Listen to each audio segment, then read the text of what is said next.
Magandang araw po mga mamshi. Ito nga po, magsiselebrate po tayo sa birthday po ni Yaya Beth. Dito nga po kami sa Bagasbas mga mamshi. Ito nga po yung longest boulevard of the Philippines. Isa ito sa mga tourist spot dito po sa Camarines Norte mga mamshi.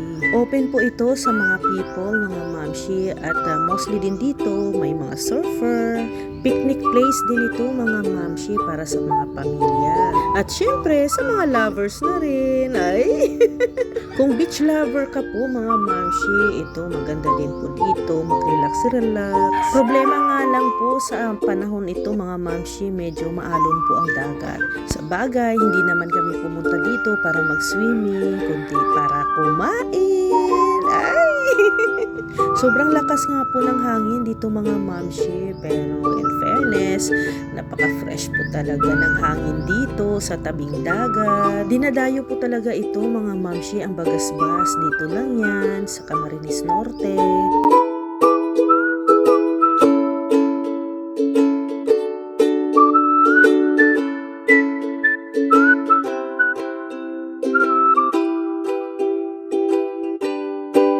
Dito na po tayo mga mamshi sa restaurant kung saan gaganapin ang birthday po ni Yaya Beth.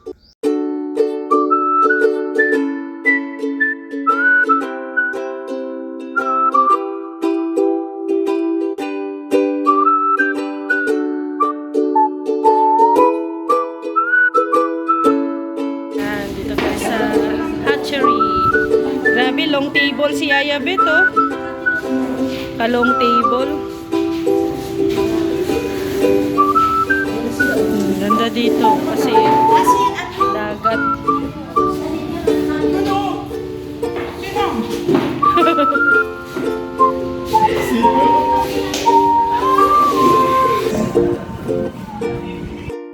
Dahil gutom na nga po ang mga person, mga mamshi, ito may nakita kaming fishball vendor dito. Isa din kasi ito sa mga kagandahan dito po sa Bagasbas mga mamshi. Kasi hindi kayo magugutom at maraming mga fishball vendor dito sa tabi-tabi. Lakas ng hangin. So dito maganda mag-swimming.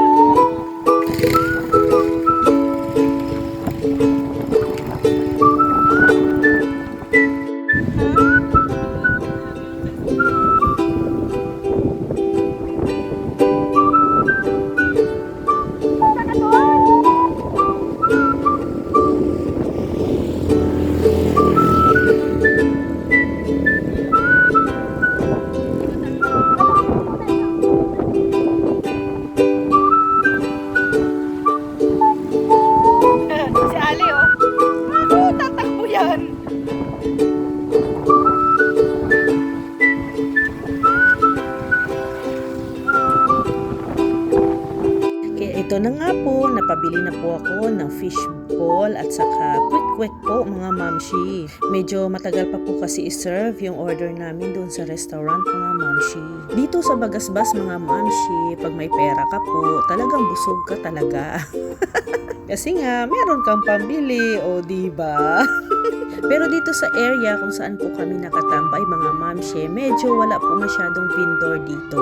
Doon po sa bungad, mas marami po doon mga vendor mga mamshi. Klase-klase po ang mga benta po doon. Buti na nga lang, napadaan si kuya, kaya napabili po kami ng kanyang paninda. Medyo itong restaurant kasi na pagdadausan namin ng birthday ni Yaya Beth ay medyo malayo po sa bungad ito. Kaya wala masyadong paninda, wala masyadong tao, wala masyadong naliligo sa area na to.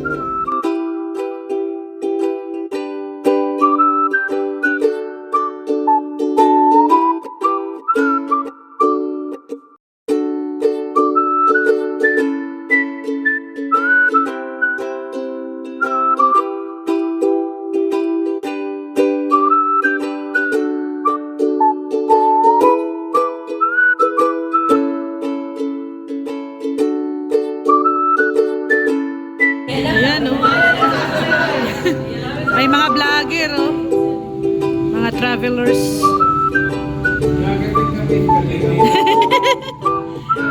Kinakausap ni Kuya Brooks, oh.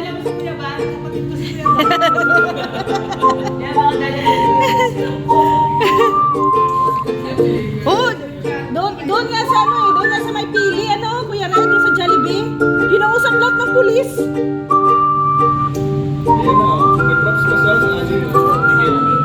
Ay, grabing interview ni... Grabe oh. Kuya Brooks oh.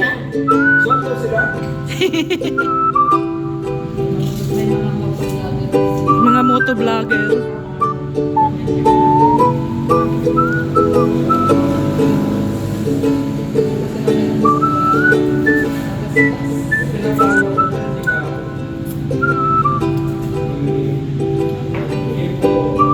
Brooks na ano, balak ni Kuya Brooks drive ang motor oh. Oh. Ayan na oh. Ayan. Hindi nakatiis eh oh. Hindi nakatiis. Hindi nakatiis oh. Oh. Subukan. Mawawalan sila ng motor. Ayan oh. Ay grabe. 500cc. Marites talaga si Kuya Red at saka si ano no, Kuya Brooks. Mantakin nyo, nagpipictorial lang yung dalawa.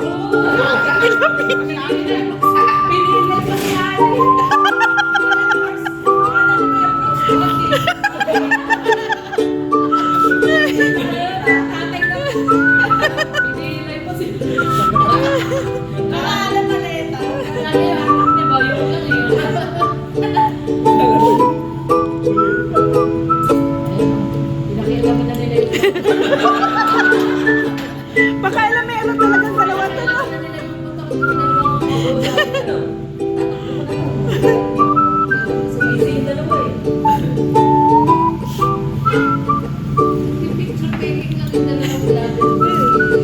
Ginugulo.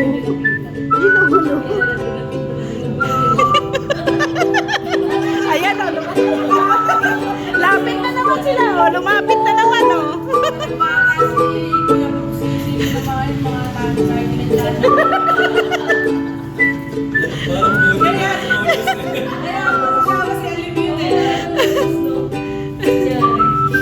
Ginugulo nila yung ano eh, mga vlogger o, motovlogger o. Sabi na extra mo na.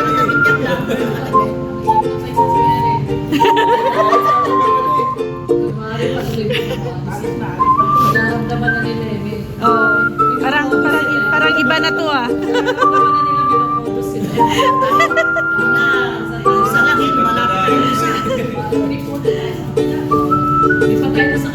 Ay, may mga manggulo. Kunwari may kasama pang bata.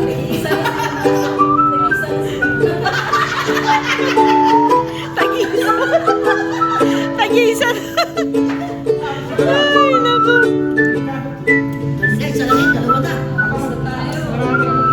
Ano ba yung sinabi ng dalawa? Ay, nagbabay sila oh.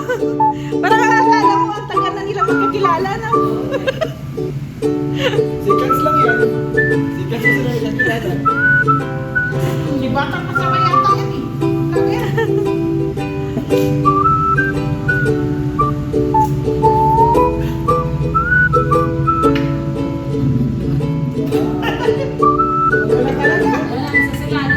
Isa sila.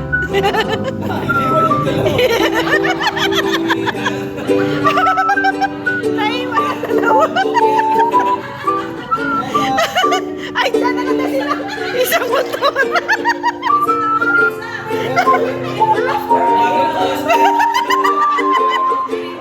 Wala. Wala daw may-ari. Sabi na lang, ito na lang pre, ito na lang pre.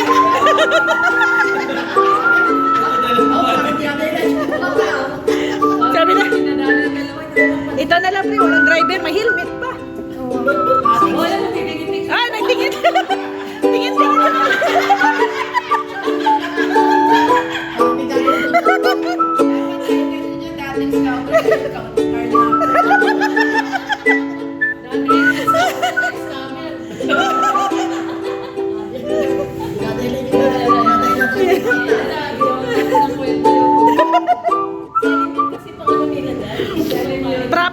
Mams nila si Alim yun, oh. Wala na akong pinagkuha.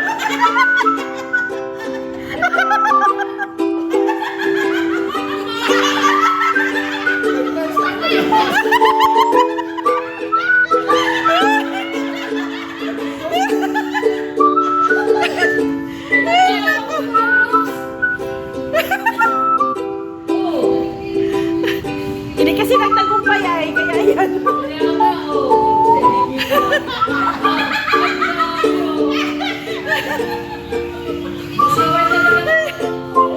Tinuruan pa si Kalim yun, oh.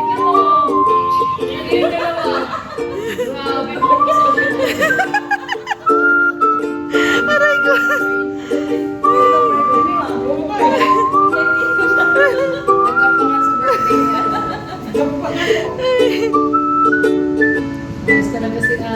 Ikausap pa dalawang vlogger. Ano malit sa tuloy? Huwag na rin si Ali, may mansion yan. Natakot pa yung dalawang vlogger na malis na.